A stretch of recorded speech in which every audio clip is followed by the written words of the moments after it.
Everybody, I'm Tabitha McEwen and I'm from the Chippewa of the Thames Crisis Response Team. I'm the Crisis Coordinator, and like all of you, I am here and stuck at home self-isolating. Just wanted to bring to you some of the new skills I'm learning while I'm here in my kitchen, gaining the COVID 15 pounds. But this is a no-knead focaccia bread. It's an Italian bread. You don't need a bread maker. You don't need anything fancy. Just a bowl, your spoon. So your ingredients that you're going to need today: 2 3/4 cup of all-purpose flour. Very basic ingredients. You can use unbleached, you can use whole wheat, whatever type you have at home. A teaspoon of dry yeast. Now, it's important to explain the difference between yeast types. So we have traditional yeast. If that's what you have in your fridge or your cupboard at home, we need to soak that in about a tablespoon of warm water to break it down for about 10 minutes before you add it to your recipe. If you have instant or bread machine yeast, it can just go right in the bowl, so it's easy peasy. We also need 1.5 teaspoons of salt and 1.5 cups of warm water. So super simple. I've already got my ingredients measured out. Put in my flour. I'm going to add my water.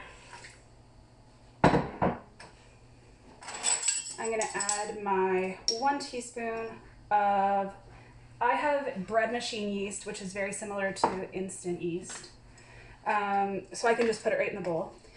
And then we're going to do 1.5 teaspoons of salt. You can put a little bit more in there if you're a salt lover, totally up to you.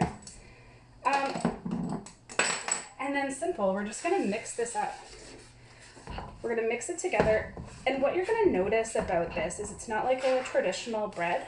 You're going to notice that the dough is quite wet. It takes a little muscle to get going here. If it's not wet and it's a little crumbly, like, it depends on your kitchen and depends on the type of heating you have in your home. So mine right now, my home's kind of dry, and I'm going to need to add more water because it needs to be sticky to touch. So you just kind of have to play around with it. I'm probably adding another 1/4 cup to my bowl here. And I'm just going to mix until I get that right consistency. And once I get there, I will show you. So what else you're going to need is to preheat your oven to 450 degrees. Also, you'll need a pan, just a cookie sheet of some sort. Even if it's like a roaster, I mean, you can bake in pretty much anything. And I like to have parchment paper on the bottom. You don't need that. You can grease your pan or you can use tin foil. Really, this is such an easy, versatile recipe. Nothing to stress about. So you're going to see this is not like a traditional bread. If this was a traditional bread, it wouldn't stick to my fingers like this. I would be able to knead it. So this is, again, a no-knead bread. And it just comes together beautifully and is super quick. So at this point, you're going to just leave it in the bowl. You're going to take a clean tea towel and you're going to let it sit on your counter for about an hour or until it doubles in size. And we'll be right back with the next part. Okay, so welcome back. So by now your dough should have doubled in size. Mine was kind of just barely covering the bottom of the bowl. If you go to touch this dough, it's sticky to touch. So right now, oil is your best friend. You're going to want to coat your hands, obviously your clean hands, with oil. Olive oil, canola oil, vegetable oil, who cares? And you're going to try and scoop it up from the sides of your bowl. The more oil you put means the less oil is going, or the less dough is going to stick to your hands. So you're going to just try and gather it from the bowl. You're going to see it is a bit of a gloopy mess. That's okay. That's what we want. So I'm just going to adjust this camera a little bit so you can see. So you can see I've got this kind of sitting on my pan. I'm going to stretch it to try and fit a good chunk of my pan If you are using a circle pan or an oval pan, doesn't matter. This is very forgiving. So you're just going to want to stretch it out as much as possible until it fits a good chunk of your pan. Now, I've stretched mine to about a 1/4 inch thickness. If it's thicker, it's okay. Every one of these is going to be different. Okay, so then what we're going to do is put a little bit more oil on top. We're going to spread that around with our hands because the next step is we need to let it do a second rise for about half an hour. So you're putting the oil on top because what we're going to do is cover this with saran wrap or tin foil, and we don't want that to stick. So cover it with saran wrap or tin foil and then your towel again, and we will wait about 30 minutes. And by then, we're going to see that our dough has pretty much doubled in size again. So just watch it. Sometimes it takes longer depending on how hot your kitchen is. My kitchen, I often preheat the oven. Then I have that hot air coming into the kitchen, which helps to proof or leaven the dough and help it rise. So that's the next step. Just cover it up, tea towel. And for the next step, we can choose to add toppings to a focaccia bread. Traditionally, you would use a little bit of oregano, some coarse salt or any salt you have, more oil, preferably olive oil, but any oil will work. You can even dice up thin onions or put in pieces of cherry tomato. You can put olives in there, depending on what kind of flavors you like. It's super versatile and super easy. So I will check in a few seconds. Okay, and we are back after letting this rise for about half an hour. I want to point out to you that if you can see that, see there's all those bubbles? That's what helps give a focaccia its texture.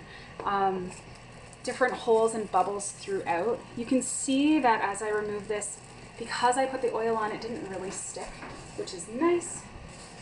Now you're going to want to put, again, more oil on your hands. Rub them together. And you want to poke holes into your bread. As many holes kind of as you can. These holes, I know this seems strange, but these holes basically absorb and capture flavor. We're going to be kind of pouring oil and salt into these sections, and it creates this beautiful texture, unlike most breads. So it's one of the reasons why I love focaccia bread. You really can't go wrong with it. It's beautiful, it's crispy, it's easy. So I will take my olive oil, and I kind of like to fill most of the holes with olive oil. I never claimed this was going to be the healthiest, but it's definitely delicious. You can serve this with any type of soup. You can serve this with pastas, stew. You can just eat it by itself. I mean, let's be real, we love bread. Now, again, I said traditionally oregano is one of the main seasonings, so I like a good sprinkle of oregano on mine. It makes it look beautiful. It adds a little bit of extra flavor, especially if I'm serving it with an Italian dish like spaghetti or chicken parmesan. If you're serving it with a stew, I would probably steer clear of the Italian seasonings. And then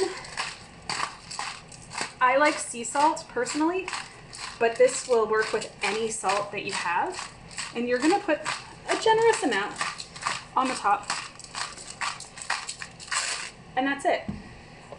What we have here is this beautiful dough with lots of flavor, and it's going to go into the oven at 450 for probably about 25 to 35 minutes. You're going to want to watch it.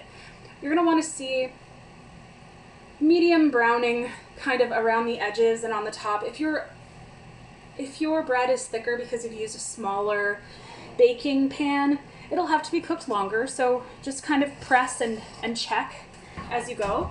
So I will put this in the oven and I will see you in about 25 minutes. Okay, so welcome back. My bread has been in for about 22 minutes.